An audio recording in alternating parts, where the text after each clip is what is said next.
Hello viewers, మనం ఇప్పుడు ఎక్కడున్నామంటే గోదావరి గట్టు మీద ఉన్నాం. అంటే కొవ్వూరు నుండి పోలవరం వెళ్ళే దారిలో ఉన్నాం. ఇది పట్టిసీమ రూట్ అనమాట. పట్టిసీమ పుణ్యక్షేత్రం దగ్గర వరద ఏ విధంగా ఉందో, గోదావరి ఉధృతి ఏ విధంగా ఉందో మీకు చూపించడానికి ఈ వీడియో అయితే తీశాను. ఎక్కడ స్కిప్ చేయకుండా చూడండి. ఈ రోడ్లో ప్రయాణం చేయాలంటే చాలా అదృష్టం ఉండాలండి. ఎందుకంటే గోదావరి పక్కనే ఉంటుంది కాబట్టి. నేను ఇంతకు ముందు వీడియోస్లో కూడా మీకు ఒకసారి తెలియజేశాను, గోదావరి వరద వచ్చినప్పుడు మీకు చూపిస్తానని. అందుకనే నేను మీకు ఈ వీడియో షార్ట్ వీడియో కాకుండా లాంగ్ వీడియోలో తీసి చూపిస్తున్నాను. మాకు ఇక్కడ లోకల్ కాబట్టి మేము ఎప్పుడు ప్రయాణిస్తూనే ఉంటాం, కానీ లాంగ్లో ఉన్న వాళ్ళకి ఈ ప్రయాణం తెలియదు కదా, అందుకనే మరీ చూపిస్తున్నాను. కొత్త పట్టిసీమ నుండి పాత పట్టిసీమకి ఎంటర్ అయిపోయాం. ఇక్కడ కనబడే పెంకుటిల్లు చూసారా, ఇక్కడ కొడవళ్ళు చేయడం చాలా ఫేమస్ అండి. చుట్టుపక్కల వాళ్ళు ఇక్కడే కొడవళ్ళు చేయించుకుంటూ ఉంటారు, పొలంలో ఉపయోగించే కొడవళ్ళని. నేను ఏది ఏమైనా మా గోదావరి పక్క ఉన్న ఊళ్ళన్నీ పల్లెటూర్లకి పెట్టిన పేర్లో ఉంటాయి. అసలు ఈ ఊరికి పట్టిసీమ అనే పేరు ఎలా వచ్చిందో నేను ముందర తెలియజేస్తాను. అయితే ఇక్కడ మాకు మా డిస్ట్రిక్ట్లో కొవ్వడ కాలువ చాలా ఫేమస్ అండి. ఆ కాలువ వాటర్ వచ్చి ఈ గోదావరిలో కలిసే ప్లేసు నేను ఇక్కడ మీకు చూపిస్తాను చూడండి. అది మినీ గోదావరిలో ఉంటుందండి బాబు. వరద వచ్చిందంటే కొవ్వడ కాలువకి ఆపడం ఎవరి వల్ల కాదు. అందుకని బాగా ఎక్స్పాండ్ చేసి పూడికలన్నీ బాగా తీసి అటు సైడ్ ఇటు సైడు గట్టు పెట్టారనమాట. ఇదేనండి ఆ బ్రిడ్జి. దీనికి లాక్ సిస్టమ్ అయితే ఉంది. నేను ఇక్కడ బండి పార్క్ చేసి అటు ఇటు మీకు చూపిస్తాను చూడండి. ఇదేనండి కొవ్వడ కాలువ. చూసారు కదా, ఇక్కడ నుంచి ప్రవహిస్తుంది. మీకు అటు సైడ్ చూపించినప్పుడు మీకు క్లారిటీగా కనబడుతుంది, ఒకసారి చూడండి. ఇక్కడే మీరు గోదావరి రివర్ యొక్క ఉధృతి చూడొచ్చు. చూసారు కదా, అక్కడ దూరంగా కనబడే గుళ్ళే పట్టిసీమ వీరభద్రస్వామి ఆలయం. నేను ఇంకా దగ్గరగా కూడా తీశాను, ఎదురు చూపిస్తాను. అయితే ఇక్కడ కొవ్వడ కాలువ ఉధృతి ఏ విధంగా ఉందో చూడండి. ఇది ఆల్రెడీ 2 days అయిపోయింది కాబట్టి ఇప్పుడు ఫ్లోటింగ్ తగ్గింది. ఇంతకు ముందు 3 రోజుల క్రితం అయితే చాలా విపరీతంగా వచ్చింది. ఇంత వాటర్ అంతా వెళ్ళి మొత్తం సముద్రంలో కలిసిపోతుందండి. చూశారు కదా, మినీ గోదావరిని తలపించేలా ఉంది కొవ్వడ కాలువ. ఆ దూరంగా కనబడే గుళ్ళే మన పట్టిసీమ గుళ్ళు. నేను జూమ్ చేసి చూపిస్తున్నాను. నేను అక్కడికి కూడా వెళ్ళి ఆల్రెడీ వీడియో షూట్ చేశాను, దగ్గర వరకు వెళ్ళి. అది కూడా చూపిస్తాను చూడండి. మొత్తం చుట్టూ అంతా మునిగిపోయాయి. ఒక్క గుడి మాత్రమే ఆ కొండ నానుకుని వరకు గోదావరి వెళ్తుంది. నేను యువతల పక్క వైపు ఒడ్డు వరకు వెళ్ళి షూట్ చేశాను, మీరు చూడొచ్చు వీడియోలో.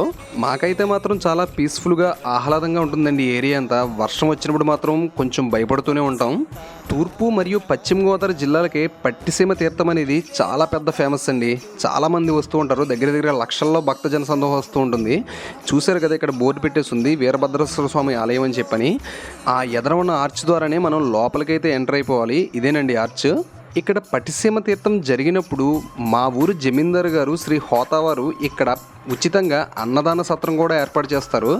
దాదాపుగా వేల సంఖ్యలో వచ్చి జనాలు ఇక్కడ ఉచిత అన్నదానం స్వీకరించి వెళ్తూ ఉంటారండి. ఇక్కడ కనబడే సత్రం ఉంది చూసారా, దగ్గరికి వెళ్ళిన తర్వాత మీకు మరీ చూపిస్తాను. ఈ కనబడుతూ చూశారు ఎదురుగా ఉన్న సత్రం, అది మా ఊరికి సంబంధించిందే. ఇక్కడ రాసి ఉంటుంది అక్కడ జమీందార్ గారి పేరు. ఇదేనండి, ఇక్కడ చాలామంది ఉచితంగా అన్నదానం చేస్తారు ఆ రోజున. ఇదేనండి పట్టిసీమ. ఆంజనేయ స్వామి విగ్రహం ఉంది చూసారా, ఇది మా చుట్టుపక్కల ఊళ్ళోనే అత్యంత ఎత్తైన విగ్రహంగా పేరు కూడా పొందింది. ఇది చూశారు కదా, వరద ఎంత ఉధృతంగా ఉందో. వీరభద్రేశ్వర స్వామి ఆలయాన్ని తాకుతూ మరీ వెళ్తుంది గోదావరి. ఇక్కడ ఉన్న పట్టిసీమ జనం మాత్రం ఇక్కడ నుంచి వాటర్ మాత్రం ఖచ్చితంగా తీసుకెళ్తూ ఉంటారండి. ఆ అదృష్టం 100 కోటికి ఒకళ్ళు వస్తుంది అన్నట్టు. గోదావరి వాటర్ తాగడం అనేది చాలా అదృష్టంగా భావించాలి. ఓకే, ఇందాక మీకు అసలు ఈ పట్టిసీమకి ఆ పేరు ఎలా వచ్చిందో అనేది తెలియజేస్తా అని చెప్పాను కదా. పూర్వం దక్ష ప్రజాపతి యజ్ఞం చేస్తూ ఉంటాడు. ఆ యజ్ఞం సమయంలో శివుని యొక్క భార్య సతీదేవి శివుణ్ణి అవమానించారనే ఆగ్రహంతో అగ్నికి ఆహుతవుతుంది. తీవ్రంగా ఆగ్రహించిన పరమశివుడు తన జటాజూటం నుంచి వీరభద్రుని సృష్టించి దక్షుని తల నరకమని పంపిస్తాడు. పరమేశ్వరుడి మరో స్వరూపమైన వీరభద్రేశ్వర స్వామి దక్షుని తలను ఖండించి ఆ ఖండించిన ఆయుధాన్ని ఇక్కడ గోదావరిలో కడిగారట. ఆ ఆయుధం పేరే పట్టిసం. ఆ ఆయుధం పట్టిసం పేరు కాస్త ఇక్కడ ఊరి పేరు కింద పట్టిసీమ కింద మారింది. అయితే ఆగ్రహం తీరని వీరభద్రుడు ఆ కొండ మీదకెక్కి తన నృత్యంతో భీకరమైన వాతావరణాన్ని సృష్టిస్తాడు.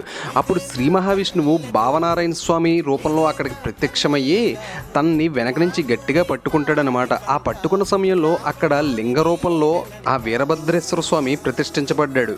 అయితే ఈ క్షేత్రానికి క్షేత్రపాలకుడి కింద శ్రీ భావనారాయణ స్వామి ఆలయం కూడా అక్కడ ఉంటుందన్నమాట. అయితే గోదావరి నదికి ఇటుపక్కన శ్రీరాముని విగ్రహం కూడా ఉంటుంది. అది ఈ వీడియోలో చిన్నగా కనబడినప్పటికీ దగ్గరగా 30 అడుగుల ఎత్తు అయితే ఉంటుందండి. చూశారు కదా, శ్రీరాముడు విల్లును పట్టుకుని నిలబడిన విగ్రహం. సుమారుగా అప్పట్లో మనుషులు అంతంత ఎత్తు ఉండేవారని ఒక నానుడైతే ఉంది. దాని ప్రకారమే అక్కడ ఆ విధంగా విగ్రహాన్ని పెట్టారని చెప్తూ ఉంటారు. అయితే శివకేశవుల అభేదం లేదని చెప్పడానికి ప్రత్యేకగా ఇక్కడ ఈ విగ్రహాన్ని అయితే ప్రతిష్ఠించారండి. ఇక్కడ ఇంకొక విశేషం ఏమంటే, మొన్న ఈ మధ్యనే కుమారదేవంలో సినిమా చెట్టు ఒకటి పడిపోయిందన్నారు కదా, ఇక్కడ కనబడేది కూడా రావి చెట్టు సినిమా చెట్టు కింద లెక్కండి. ఎందుకంటే దీని కింద కూడా చాలా షూటింగ్స్ అయితే చేశారు. మా చిన్నతనంలో ఇక్కడ కంటిన్యూగా షూటింగ్స్ అయితే జరుగుతుండేవి. అయితే ఆ ప్లేసు ఇప్పుడు బాగా పాడైపోయింది. ఈ కనపడే గోదావరి ఇప్పుడైతే ఎలా ఉందో పట్టిసీమ తీర్థానికి అంతే విధంగా ఉంటారండి జనసందోహం కూడా. ఇక్కడ కనబడే ఆంజనేయ స్వామి విగ్రహాన్ని మళ్ళీ నేను ఒకసారి షూట్ చేయాలనిపించి మళ్ళీ తీశాను. చూశారు కదా, మా చుట్టుపక్కల గ్రామాల్లో అత్యంత పొడవైన ఆంజనేయ స్వామి విగ్రహం ఇదేనండి. ఓకే, మీకు ఈ గోదావరికి సంబంధించి మరియు పట్టిసీమకి సంబంధించి విశేషాలు అయితే తెలియజేశాను కదా. వీలైతే వీడియోకి అయితే లైక్ చేయండి. Okay friends, bye. నెక్స్ట్ వీడియోలో మళ్ళీ కలుద్దాం.